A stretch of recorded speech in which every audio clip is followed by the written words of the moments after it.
only doing what I always do, making my umpteenth trip to the well, just like I did every day. Water was hugely precious, couldn't afford to waste a drop because it was so hard to come by. And because of our climate, we needed to be sure we'd enough on hand. There were some big storage jars out back by the house, but boy, they took some filling. Back-breaking it was. But a woman's work, you'd never catch the old man at the well. Still, most mornings, I'd find someone to pass the time of day with, as long as I wasn't too late. It'd mostly be folks passing through then, almost exclusively Samaritans. Jews would go the long way round to avoid our patch. More fool them, if you ask me. They must have time to waste. Well, no, I'm not even sure myself what the exact root of all the aggro was. Why stops being important. You just act accordingly. Never the twain was how we rolled. Which is why it was something of a surprise to find him there around midday. I was just thinking how much easier it would be if water came out of a goat like milk. Just pop round the back and your living water supply would be right there. Oh yeah, a goat mightn't have that long a life, but a plentiful supply of kids and grandkids, and you're sorted forever. When I ambles up with my jar, he was already at the well, just resting on the wall like he was waiting for someone. Well, I suppose he was. His friends turned up after a bit. Of course, I was surprised to see him there, him being a Jew and all, but not as surprised when he smiles as I'm drawing my water and asks, can he have a drink? How come you're asking me for a drink, I says, you being a Jew and all. I might even have winked.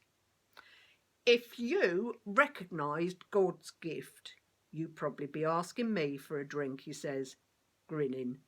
And you wouldn't get just any old water, but living water. I should have realised he was no Zach the Lad straight off. But nobody calls themselves God's gift, do they? Seriously? Felt like he'd read my thoughts about goats whilst I was toiling up the hill. But I do like a bit of banter. Oh, yeah? Where you going to get that then? You haven't even got a bucket and the water's a long way down. I suppose you're more talented than our ancestor Jacob, who gave us this well. I thought it might get him going. Jacob was an ancestor to both our peoples. A Jew wouldn't like me hinting we had anything in common, let alone the father of the 12 tribes. But then he says something weird about his water not being like what was in the well, and how his would mean you'd never be thirsty ever again. Reckoned it would bubble up inside you like a spring for eternal life. It really didn't sound like water he meant. Getting a bit deep for me, so I say cheekily, oh, that's for me then. I wouldn't have to keep traipsing up here. He tells me to go and fetch my husband. When I say I ain't got one, he says, too right, you've had 5, and this one, he's not your husband at all. Excuse me? I look over my shoulder in case anyone's listening. I've moved around a bit to escape the worst of the gossip. People so quick to judge. What are you to do if you're left on your own? You a prophet, mister? How did he know? I'd never clapped eyes on him before. I was a bit gobsmacked, so I thought, oh no, I'll distract him by asking about one of the big sticking points. The Jews insist you can only worship God in his home temple, their temple, in Jerusalem. And our lot won't buy that at all. I didn't altogether get what his reply meant, though I think that might have been a teeny pot shot about our people not being insiders like his. But he said the time were coming when worshipping God would be in spirit and in truth. I give him a long, hard look. I was baffled. So I said, I knew that the Messiah, Greek speakers would say Christ, is coming. And he says, that's me, the one you're speaking to now.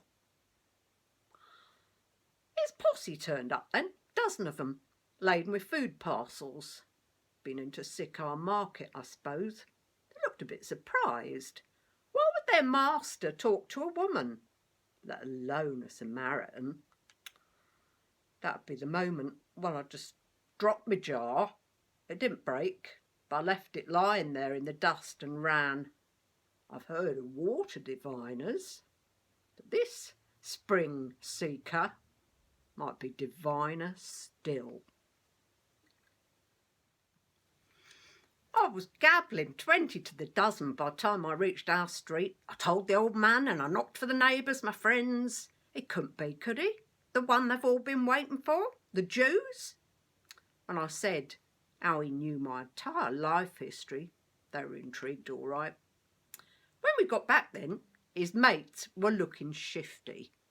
You could tell they'd been trying to persuade him to leg it. Samaritans? Worse than lepers. But his nibs looks relaxed, pleased to see us. Even more pleased when several beg him to stay. He accepts. More muttering and looking at the ground amongst the groupies. I didn't mind being lost in the crowd then. Really didn't want others knowing our business. I suppose they were a bit ashamed. But as I saw our people accepting the stranger, Jesus, as something a bit special, I felt proud.